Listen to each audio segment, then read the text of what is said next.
പിതാവിന്റെയും പുത്രന്റെയും പരിശുദ്ധാത്മാവിന്റെയും നാമത്തിൽ ആമേൻ. ഇന്ന് ബുധനാഴ്ച മെയ് 21-ാം തീയതി. അമ്മേ പരിശുദ്ധമ്മേ, അമ്മേ പരിശുദ്ധമേ, ദൈവമാതാവേ, കൃപാസനത്തിലൂടെ ഞങ്ങൾക്കും ഞങ്ങളുടെ ദേശത്തിനും അമ്മ മധ്യസ്ഥം തേടി തന്ന എല്ലാ അനുഗ്രഹങ്ങൾക്കും കൃപകൾക്കും ഞങ്ങളിപ്പോൾ ഹൃദയം നിറഞ്ഞ നന്ദി പറയുന്നു. അമ്മേ പരിശുദ്ധമ്മേ, ദൈവമാതാവേ, 2004 ഡിസംബർ 7-ാം തീയതി ഉച്ചകഴിഞ്ഞ് 2:30 കൃപാസനത്തിൽ സംഭവിച്ച അമ്മയുടെ പ്രത്യക്ഷപ്പെടലിനെ കുറിച്ച് തിരുസഭയ്ക്ക് സമർപ്പിച്ചിരിക്കുന്ന പഠനരേഖകളുടെ മേൽ സഭാത്മകമായ പഠനം ആരംഭിക്കുവാൻ ഞങ്ങൾ പ്രാർത്ഥിക്കുന്നു.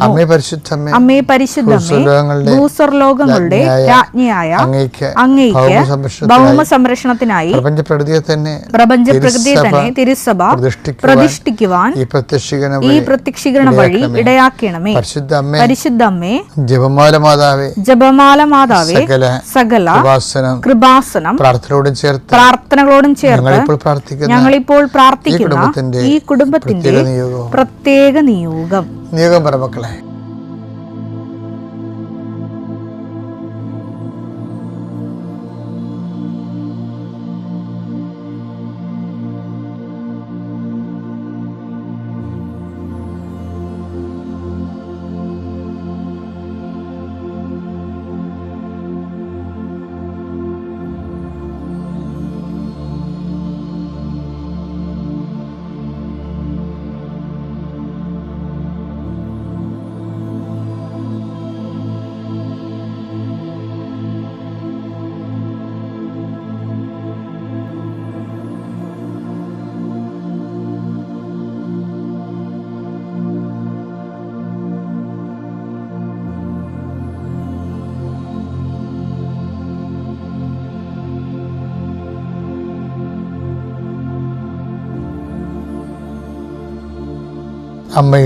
അമ്മയുടെ പ്രത്യക്ഷീകരണത്തിന്റെ ഈ അനുഗ്രഹവേളയിൽ ഞങ്ങൾക്ക് സാധിച്ചു തരുവാൻ കനിയണമേ.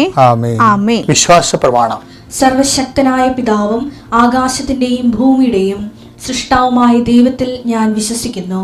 അവിടുത്തെ ഏകപുത്രനും ഞങ്ങളുടെ കർത്താവുമായ ഈശോമിശിഹായിലും ഞാൻ വിശ്വസിക്കുന്നു. ഈ പുത്രൻ പരിശുദ്ധാത്മാവിനാൽ ഗർഭസ്ഥനായി കന്യകാമറിയത്തിൽ നിന്ന് പിറന്ന് പൊന്തിയോസ് പീലാത്തോസിന്റെ കാലത്ത് പീഡകൾ സഹിച്ച് കുരിശിൽ തറയ്ക്കപ്പെട്ട് മരിച്ച് അടക്കപ്പെട്ട് പാതാളങ്ങളിൽ ഇറങ്ങി മരിച്ചവരുടെ ഇടയിൽ നിന്ന് 3-ാം നാൾ ഉയർത്ത് സ്വർഗത്തിലേക്ക് എഴുന്നള്ളി സർവശക്തിയുള്ള പിതാവായ ദൈവത്തിന്റെ വലതുഭാഗത്തിരിക്കുന്നു. അവിടെ നിന്ന് ജീവിക്കുന്നവരെയും മരിച്ചവരെയും വിധിക്കുവാൻ വരുമെന്നും ഞാൻ വിശ്വസിക്കുന്നു. പരിശുദ്ധാത്മാവിലും ഞാൻ വിശ്വസിക്കുന്നു. വിശുദ്ധ കത്തോലിക്കാ സഭയിലും പുണ്യവാന്മാരുടെ ഐക്യത്തിലും പാപങ്ങളുടെ മോചനത്തിലും ശരീരത്തിന്റെ ഉയർപ്പിലും നിത്യമായ ജീവിതത്തിലും ഞാൻ വിശ്വസിക്കുന്നു. ആമേൻ. സ്വർഗ്ഗസ്ഥനായ ഞങ്ങളുടെ പിതാവേ, അങ്ങയുടെ നാമം പൂജിതമാകണമേ. അങ്ങയുടെ രാജ്യം വരണമേ. അങ്ങയുടെ തിരുമനസ് സ്വർഗത്തിലെ പോലെ ഭൂമിയിലും ആകണമേ. അന്നു വേണ്ടുന്ന ആഹാരം ഇന്ന് ഞങ്ങൾക്ക് തരണമേ. ഞങ്ങളോട് തെറ്റ് ചെയ്യുന്നവരോട് ഞങ്ങൾ ക്ഷമിക്കുന്നത് പോലെ ഞങ്ങളുടെ തെറ്റുകൾ ഞങ്ങളോടും ക്ഷമിക്കണമേ. ഞങ്ങളെ പ്രലോഭനത്തിൽ ഉൾപ്പെടുത്തരുതേ, തിന്മയിൽ ഞങ്ങൾ രക്ഷിക്കണമേ. ആമേൻ. നന്മ നിറഞ്ഞ മറിയമേ, സ്വസ്തി. കർത്താവ് അങ്ങയുടെ കൂടെ സ്ത്രീകളിൽ അങ്ങ് അനുഗ്രഹിക്കപ്പെട്ടവളാകുന്നു. അങ്ങയുടെ ഉദരത്തിൻ ഫലമായി ഈശോ അനുഗ്രഹിക്കപ്പെട്ടവനാകുന്നു. പരിശുദ്ധ മറിയമേ, തമ്പുരാന്റെ അമ്മേ, പാപികളായ ഞങ്ങൾക്ക് വേണ്ടി ഇപ്പോഴും ഞങ്ങളുടെ മരണസമയത്തും തമ്പുരാനോട് അപേക്ഷിക്കണമേ. ആമേൻ.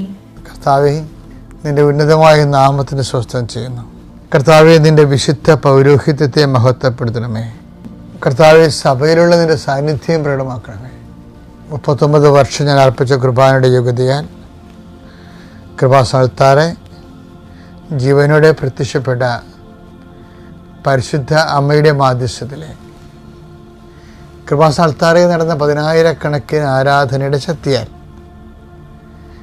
ഈ പ്രഭാതത്തിലെ അങ്ങനെ വചനം കേട്ട് പ്രാർത്ഥിക്കുന്ന ഓരോ മക്കളുടെ മേലും അങ്ങയുടെ കൃപയും മഹത്വം ഉണ്ടാകണമെന്ന് പ്രാർത്ഥിക്കുന്നു. കർത്താവെ, അങ്ങ് അറിയാതെ ഒന്നും സംഭവിക്കുന്നില്ല. അതുപോലെ തന്നെ പ്രധാനപ്പെട്ടതാണ്, അങ്ങയെ അറിയിക്കാതെ ഒന്നും സംഭവിക്കുന്നില്ല എന്നുള്ളത്. ഞങ്ങളുടെ ജീവിതത്തിൽ അങ്ങയെ അറിയിക്കാത്ത ഒരു കാര്യം പോലും ഉണ്ടാവരുത്. അതുകൊണ്ട് തന്നെ അങ്ങയോടുള്ള സാന്നിധ്യത്തിൻ്റെ അവബോധത്തിൽ എപ്പോഴും ജീവിക്കുവാൻ അങ്ങയുടെ മക്കളെ അങ്ങ് പ്രത്യേകമായി അഭിഷേകം ചെയ്യണമെന്ന് പ്രാർത്ഥിക്കുന്നു. എൻ്റെ കർത്താവിൻ്റെ ഉന്നതമായ നാമത്തിൽ വരുമാന മാർഗത്തിന് വേണ്ടി അധ്വാനിക്കുന്നവരെ കർത്താവ് എന്തെങ്കിലും ഉദ്യമങ്ങളെ തടസ്സം വന്ന് തടഞ്ഞു നിൽക്കുകയാണ്. ചില വ്യക്തികൾ വട്ടം ചവിട്ടിയിരിക്കുന്ന കാരണം തടഞ്ഞിരിക്കുന്നു.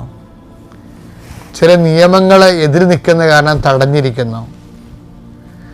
സാമ്പത്തിക ബാധ്യത ഉള്ളത് കാരണം തടഞ്ഞിരിക്കുന്നു. അങ്ങനെയുള്ള എല്ലാ തടസ്സങ്ങളുടെയും മെരിറ്റുകൾ നഷ്ടപ്പെടുകയും അത് നോട്ട് ബൈ മെരിറ്റ് വർക്ക് ചെയ്യുന്നതിന് വേണ്ടി ഉടമ്പടി എടുത്തിരിക്കുന്നവരുടെ മേൽ അവിടെ കഴിവിനേക്കാൾ ഒരു ദൈവത്തിൻ്റെ കൃപ പ്രവർത്തിക്കാൻ വേണ്ടി പരിശുദ്ധയുടെ മാധ്യം സ്നേഹിപ്പിക്കുന്നു. വേവലാതികളും വേകുലങ്ങളും മക്കളെക്കുറിച്ച് വേവലാതി കൊള്ളുന്നവർ, ജീവിത പങ്കാളിയെക്കുറിച്ച് വേവലാതി കൊള്ളുന്നവർ അവരുടെ വേകുലങ്ങളെ സമയത്ത് പ്രാർത്ഥിക്കുന്നു. പലവട്ടം പ്രാർത്ഥിച്ചിട്ടും ആ മേഖലയിൽ പ്രത്യേകിച്ച് പ്രയോജനമൊന്നും ഇല്ലാതെ പ്രാർത്ഥിക്കാതിരിക്കുന്ന വിഷയങ്ങളുണ്ട്. പ്രാർത്ഥിച്ച് പരിചയമില്ലാത്തതിൻ്റെ പേരിൽ ഒരു വിഷയം പ്രാർത്ഥിക്കേണ്ട വിഷയം വന്നിട്ട് പോലും പ്രാർത്ഥിക്കാൻ ഒക്കാത്തവരുണ്ട്. അവരെല്ലാം ആധ്യാത്മിക ശുശ്രൂഷയിലേക്ക് അനുദിന ആധ്യാത്മിക ശുശ്രൂഷയിലേക്ക് കൊണ്ടുവരണമെന്ന് പ്രാർത്ഥിക്കുന്നു. ആണ്ടിലൊരിക്കൽ ആത്മീയ കാര്യങ്ങളൊക്കെ ചെയ്യുന്നവരുണ്ടാവും, അനുദിനം ചെയ്യുന്നവരുണ്ടാവും. അനുനിമിഷം ചെയ്യുന്നവരിലേക്ക് വളർന്നു വരാൻ വേണ്ടി പ്രത്യേകം നിങ്ങളെ സമർപ്പിച്ചുകൊണ്ട് പ്രാർത്ഥിക്കുന്നു. എൻ്റെ കർത്താവിൻ്റെ ഉന്നതമായ നാമത്തെ സഭയുടെ അധികാരത്തിൽ നിങ്ങളുടെ ഇന്നത്തെ യാത്രാ ലക്ഷ്യങ്ങളെ ആശീർവദിക്കണമെന്ന് പ്രാർത്ഥിക്കുന്നു. നിങ്ങളുടെ സാമ്പത്തിക ബാധ്യതകൾ, വസ്തു വിൽക്കാത്ത അവസ്ഥകൾ, വസ്തുക്ക് ജപ്തി നടപടി ഉണ്ടാകുന്ന അവസ്ഥകൾ, ചില കാര്യങ്ങൾ കുറച്ച് പൈസ ഉണ്ടായിരുന്നെങ്കിൽ അത് കടം കൊടുത്തിട്ട് അത് കൊടുത്ത് വീട്ടിയിട്ട് പുതിയ ഒരു കാര്യം തുടങ്ങാമായിരുന്നു എന്നൊക്കെ പറഞ്ഞ് ആലോചിക്കുന്ന കുറേ ആലോചനകളുണ്ട് കർത്താവേ. അത്തരം ആലോചനക്കാരെ എല്ലാം ആശീർവദിക്കണമെന്ന് പ്രാർത്ഥിക്കുന്നു. വിവാഹാലോചന നടത്തുന്നവരുണ്ട്, വസ്തു ആലോചന നടത്തുന്നവരുണ്ട്, വിദ്യാഭ്യാസ ആലോചന നടത്തുന്നവരുണ്ട്. എല്ലാവരുടെയും ആലോചനകളെ ആശീർവദിക്കണമെന്ന് പ്രാർത്ഥിക്കുന്നു. രേഖകൾ വീണ്ടെടുക്കാനും കണ്ടെടുക്കാനും വേണ്ടി കഷ്ടപ്പെടുന്നവരെ ആശീർവദിക്കണമെന്ന് പ്രാർത്ഥിക്കുന്നു. കൂട്ടം കൂടി ഒറ്റപ്പെടുത്തുന്ന ആൾക്കാരുണ്ട്. മറ്റുള്ള ഒറ്റപ്പെടുത്തൽ വല്ലാത്ത നിസ്സഹായ അവസ്ഥ അനുഭവിച്ചിട്ട് ആരും ഞങ്ങൾക്കില്ലെന്നുള്ള ഒറ്റപ്പെടുന്ന തോന്നലുണ്ട്. അവരെ പരിശുദ്ധാത്മാവ് നിറയുകയും പരിശുദ്ധാത്മ അവരെ പ്രത്യേകം സന്ധിക്കുകയും ചെയ്യുന്നു പ്രാർത്ഥിക്കുന്നു. കർത്താവ് എത്ര പ്രാർത്ഥന കേട്ടാലും എത്ര പ്രശ്നം കേട്ടാലും ഒരു അനക്കവും കുലുക്കവും ഇല്ലാതെ ഒന്നും സംഭവിച്ചിട്ട് തോന്നാത്ത രീതിയിൽ വളരെ സുവിശേഷപരമായ കാര്യങ്ങളോട് തുറവിയില്ലാത്തവരുടെ മനസ്സ് മരച്ചിരിക്കുന്ന ആൾക്കാരെ ആശീർവദിച്ച് പ്രാർത്ഥിക്കുന്നു. പൊരിഞ്ഞുകൊണ്ടിരിക്കുന്ന കുടുംബങ്ങൾ, തകർന്നുകൊണ്ടിരിക്കുന്ന ബന്ധങ്ങൾ, അതിൻ്റെ പേരിൽ കുടുംബത്തിൻ്റെ വ്യക്തിപരമായ തോതിലുള്ള ബാധ്യതകളും ഭാരങ്ങളും കൂടുന്ന അവസ്ഥകൾ, ഒത്തിരി പേര് ഒരുമിച്ച് ചെയ്യേണ്ട കാര്യങ്ങൾ ലഘുവായി ചെയ്യേണ്ട കാര്യങ്ങളെല്ലാം ഒറ്റയ്ക്ക് ചെയ്യേണ്ട അവസ്ഥകൾ, അങ്ങനെ ഓരോ കുടുംബങ്ങളും വന്നപ്പെട്ടിട്ടുള്ള ദുർഘടാവസ്ഥകളെ പരിശുദ്ധയുടെ മാധ്യസ്ഥത്തിൽ ഏറ്റെടുക്കണമെന്ന് പ്രാർത്ഥിക്കുന്നു. എൻ്റെ കർത്താവിൻ്റെ ഉന്നതമായ നാമത്തെ സഭയുടെ അധികാരത്തിൽ കുരിശടയാളത്തിൽ ദൈവശക്തിയെ നീ ആശീർവദിക്കപ്പെടട്ടെ. ഇതേ മക്കളെ സീരിയസ് ടോക്കാണ്. ഇന്നലെയും ഇന്നും നാളെയും ഒക്കെ ഞാൻ ക്രിസ്തുവിനെ കുറിച്ചാണ് സംസാരിക്കുന്നത്. ഞാൻ സംസാരിക്കണം നിങ്ങൾ കരുതരുത്. ഒത്തിരി പ്രാർത്ഥിച്ചും എപ്പോഴും ചിന്തിച്ചും കർത്താവിനെ കുറിച്ച് ആലോചിച്ച് നടക്കുമ്പോൾ കർത്താവിന് ഉപകരണമായിക്കൊണ്ട് കർത്താവിനെ ലളിതമായി നിങ്ങൾക്ക് വെളിപ്പെടുത്തി തരാനുള്ള ഒരു എളിയ സുവിശേഷ പരിശ്രമമാണിത്. അപ്പം അത് ക്രിസ്തുവിനെ നേടാൻ വേണ്ടി എന്ത് ചെയ്യണമെന്നാണ് ഈ ദിവസങ്ങളിൽ പറഞ്ഞുകൊണ്ടിരിക്കുന്നത്. ഫിലിപ്പിയർ 3:8 എന്റെ കർത്താവായ യേശുക്രിസ്തുവിനെ പറ്റിയുള്ള ജ്ഞാനം, യേശുക്രിസ്തുവിനെ കുറിച്ചുള്ള ജ്ഞാനം ഇപ്പൊ ഞാൻ ഈ പറഞ്ഞുകൊണ്ടിരിക്കുന്നത് കൂടുതൽ വിലയുള്ളതാകയാൽ അത് ഏറ്റവും വിലയുള്ളതായതുകൊണ്ട് സർവവും നഷ്ടമായി തന്നെ ഞാൻ പരിഗണിക്കുന്നു. അവനെ പ്രതി ഞാൻ സകലവും നഷ്ടപ്പെടുത്തുകയും ഉച്ഛിഷ്ടം പോലെ കരുതുകയുമാണ്. അതായത് നമ്മളെ സംബന്ധിച്ചിടത്തോളം ഒരു ക്രിസ്തു ഒരു അമൂല്യ നിധിയായി നമുക്ക് അനുഭവപ്പെട്ട് കഴിഞ്ഞാൽ പിന്നെ എന്താണ്, ബാക്കിയുള്ളതെല്ലാം വേസ്റ്റാണ്. ഇപ്പോൾ നമ്മൾ പറഞ്ഞല്ലേ, എന്തെങ്കിലും പ്രശ്നം ഉണ്ടാക്കി അത് അവനല്ലേ വഴക്കുണ്ടാക്കി എൻ്റെ അടുത്ത് വന്നത്, അപ്പോൾ നമ്മൾ പറയാം കള പോട്ടറാ, അതെന്ന് വേസ്റ്റാണെന്നത്.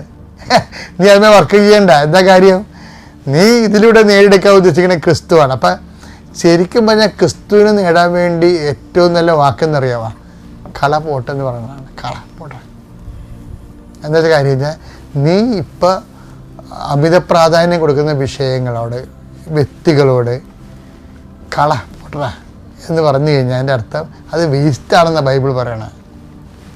ഫിലിപ്പിയർ 3:8 പറഞ്ഞത് വേസ്റ്റാണ്. എന്ത് ചെയ്യണം, അത് ഉപേക്ഷിച്ച് കഴിഞ്ഞിട്ട് ക്രിസ്തുവിനെ അതിലൂടെ നേടിയെടുക്കണം. അപ്പോൾ നമ്മുടെ ദൈനംദിനമായിട്ടുള്ള എല്ലാ ഇടപാടുകളുമൊക്കെ നമ്മൾ എടുക്കുന്ന ഒരു സുവിശേഷപരമായ ഇടപാടുകൾക്കെല്ലാം സുവിശേഷവിധമായ നിലപാടുകളുണ്ട്. അതെന്താണ്, അത് ക്രിസ്തുവിനെ നേടാൻ വേണ്ടിയുള്ളതാണ്. കാര്യം എന്താണ്, ദൈവ സമസ്തവും അവൻ്റെ പാദത്തിൻ്റെ കീഴിലാക്കിയിരിക്കുന്നത്. ഒന്ന് പറയുന്നത് 15:27, ദൈവം സമസ്തവും അധീനമാക്കി തന്റെ പാദത്തിന് കീഴാക്കിയിരിക്കുന്നു. അപ്പോൾ എല്ലാം ഇവൻ്റെ പാദത്തിൻ്റെ കീഴിലാണ്. അത് ഇതാണ് ക്രിസ്തു അനുഭവം എന്ന് പറയണത്. ക്രിസ്തുവിനെ നേടിയെടുത്ത പിന്നെ സംഭവിക്കും, നമ്മുടെ ജീവിതവും നമ്മുടെ പാദത്തിൻ്റെ കീഴിലാവും. എന്താ കാര്യം, നമ്മൾ നിൽക്കുന്നതും ചരിക്കുന്നതും അവനിലല്ലേ. In him we live and move and have our being എന്നല്ലേ പറയണേ. നടപടി പുസ്തകം 17:28. എന്തെന്നാൽ അവിടുന്ന് നാം ജീവിക്കുന്നു, ചരിക്കുന്നു, നിലനിൽക്കുന്നു. അപ്പൊ ക്രിസ്തുവിനെ നേടിക്കഴിഞ്ഞാൽ പിന്നെന്താ സംഭവിക്കണത്, നമ്മൾ ക്രിസ്തുവിലാണ് നിലനിൽക്കുന്നത്, ക്രിസ്തുവിലാണ് ചരിക്കണത്, ക്രിസ്തുവിലാണ് ജീവിക്കണത്. അപ്പോൾ എന്താ സംഭവിക്കും, അപ്പോഴീ 1 Corinthians 15:27 സംഭവിക്കും. എന്താണ്, ദൈവം സമസ്തവും നമ്മുടെ പാദത്തിന് കീഴിലാക്കും. അതാ നിങ്ങൾക്ക് അസാധ്യമായി ഒന്നും ഉണ്ടായിരിക്കത്തില്ല എന്നൊക്കെ പറയത്തില്ലേ, മത്തായി 17:21. നിങ്ങൾക്ക് യാതൊന്നും അസാധ്യമായിരിക്കുകയില്ല. അതെന്താ വെച്ച് കഴിഞ്ഞാല് എല്ലാം സാധ്യമാണ്, എല്ലാം പ്രാക്ടിക്കലാണെന്ന്, എല്ലാം പ്രായോഗികമാണ്. പക്ഷെ എല്ലാവർക്കും, പ്രഭാഷണം 37:28 വായിച്ചേ, എല്ലാവർക്കും എല്ലാം നന്നല്ല, എല്ലാം നല്ലതല്ല, എല്ലാവരും എല്ലാം ആസ്വദിക്കുന്നുമില്ല. അതാണ് സൃഷ്ടിയുടെ ഒരു വൈവിധ്യം എന്ന് പറയണത്. ഓരോരുത്തർക്കും ഓരോരോ കാലത്ത് ഓരോരോ കാര്യങ്ങളായിരിക്കും സാങ്കത്യമായിട്ട് വരണത്. അപ്പം അത് തിയററ്റിക്കലും ഓക്കെയാണ്, പ്രാക്ടിക്കലും സിങ്ക് ആവുന്നുണ്ട്. എന്ന് വെച്ച് കഴിഞ്ഞാൽ ഇതിൻ്റെയൊക്കെ അൾട്ടിമേറ്റ് എയിം എന്താണ്, ക്രിസ്തുവിനെ എല്ലായിടത്തും ആപ്ലിക്കബിൾ ആക്കുക. അപ്ലൈഡ് ക്രിസ്റ്റോളജിയാണ് എപ്പോഴും ഞാൻ സുവിശേഷത്തിനായി ഉപയോഗിച്ചിട്ടുള്ളത്.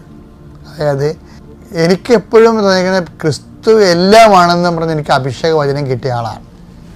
ഞാനൊരു 1,00,000 പ്രാവശ്യം അത് പറഞ്ഞിട്ടുണ്ട്, ക്രിസ്തു എല്ലാമാണ്. അത് കർത്താവ് പിതാവായി ദൈവം എനിക്ക് തന്ന ബോധ്യമാണ്. അപ്പം എല്ലായിടത്തും ക്രിസ്തുവിനെ അപ്ലൈ ചെയ്യാൻ പറ്റും. ജീവിതത്തിൻ്റെ എല്ലാ നിറഭേദങ്ങളിലും, എല്ലാ കാലാവസ്ഥാ ഭേദങ്ങളിലും, അനുകൂല പ്രതികൂല അനുഭവങ്ങളിലും ക്രിസ്തുവിനെ മുൻനിർത്തിക്കൊണ്ട് നമ്മൾ ജീവിതത്തെ അർത്ഥങ്ങൾ അന്വേഷിക്കാൻ പറ്റും. മോശമായ അനുഭവങ്ങൾ അതിജീവിക്കാൻ പറ്റുമെന്നുള്ള എൻ്റെ വ്യക്തിപരമായ അനുഭവത്തിൽ നിന്നാണ് ഞാൻ എല്ലായിടത്തും ക്രിസ്തുവിനെ അവതരിപ്പിക്കാൻ വേണ്ടി പരിശ്രമിക്കുന്നത്. അത്യപൂർവ ദൈവാനുഭവങ്ങൾ ഇനി നിങ്ങൾക്കും സ്വന്തം. ഈ യൂട്യൂബ് ചാനൽ ഇതുവരെ സബ്സ്ക്രൈബ് ചെയ്തിട്ടില്ലെങ്കിൽ ഇപ്പോൾ തന്നെ സബ്സ്ക്രൈബ് ചെയ്യുക. ഈ വീഡിയോ ഇപ്പോൾ തന്നെ നിങ്ങളുടെ സുഹൃത്തുക്കൾക്ക് ഷെയർ ചെയ്തുകൊണ്ട് കർത്താവിൻ്റെ പ്രേക്ഷിതരാകുക.